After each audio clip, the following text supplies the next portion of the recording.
Hello,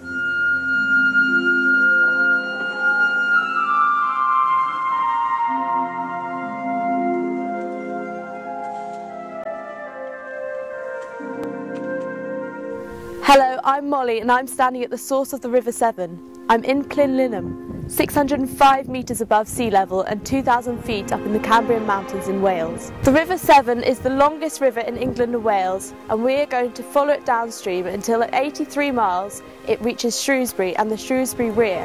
This is where Shrewsbury Hydro aim to use some of the water power of this river in order to generate green power by allowing some of the water to flow through a water turbine. We've come about 4 miles downstream and already the river has been joined by its first tributary and is now tumbling over the Severn Break its Neck Falls, and you can see why they're called that. From here it's down through Llanidloes, where the Dwlas and Clwedig rivers join, through Newtown and Welshpool, picking up tributaries all the way until we pick up the river again at the River Vyrnwy. This is where the Vyrnwy joins the River Severn, and as we look across the bridge we are now leaving Wales and entering England. Now we have reached Shrewsbury and we're about to go under the Welsh Bridge. We pass Shrewsbury Sixth Form College, Shrewsbury High School and the Rhebrook, which is the last tributary to join the Severn before we go under the English Bridge, and we are now just half a mile from our destination of the Shrewsbury Weir.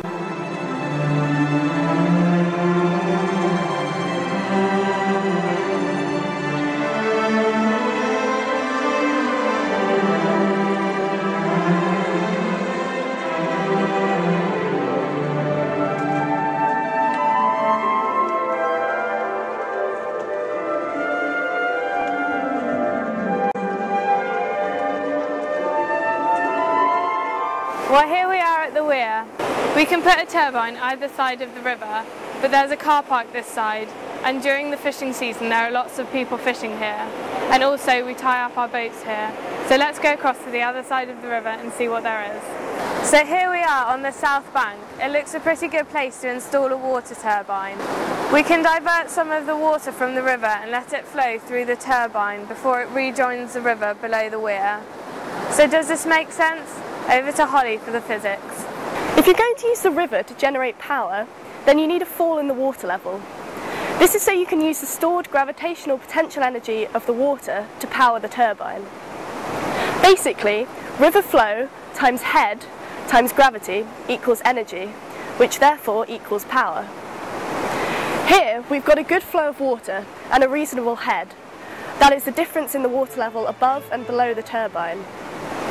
If you multiply the water flow in cubic metres per second by the head in metres, by the acceleration due to gravity in metres per second squared, you get your power in kilowatts.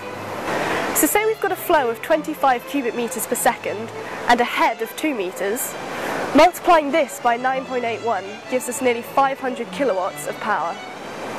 Allowing for an average turbine efficiency of around 80%, and you get a possible 400 kilowatts of power. If you multiply this by the number of hours in the year, then you get 3.5 million kilowatt hours of electricity. Of course, nothing is ever so simple. In the summer months, there isn't enough water flow in the river to be able to divert water through the turbine, because you want to keep water flowing over the weir.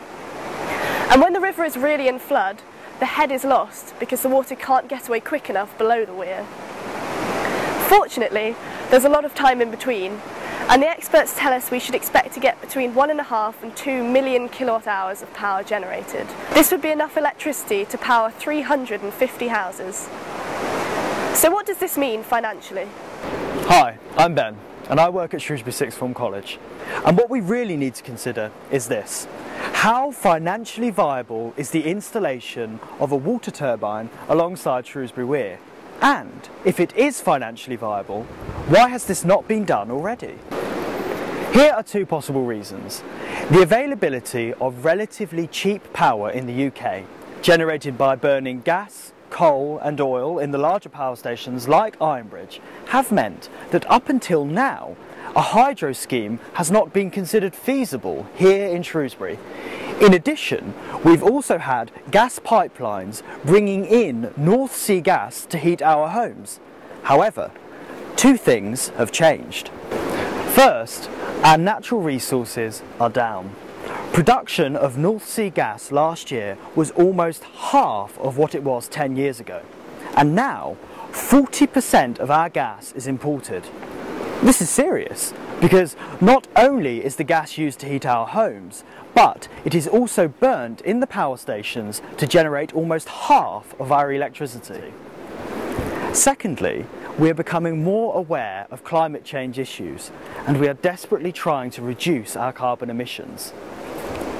As a result of these two factors, energy from renewable sources, like the water flowing down River Severn, which is renewed every time it rains in Shropshire or Wales, is being taken much more seriously, and now it is being subsidised.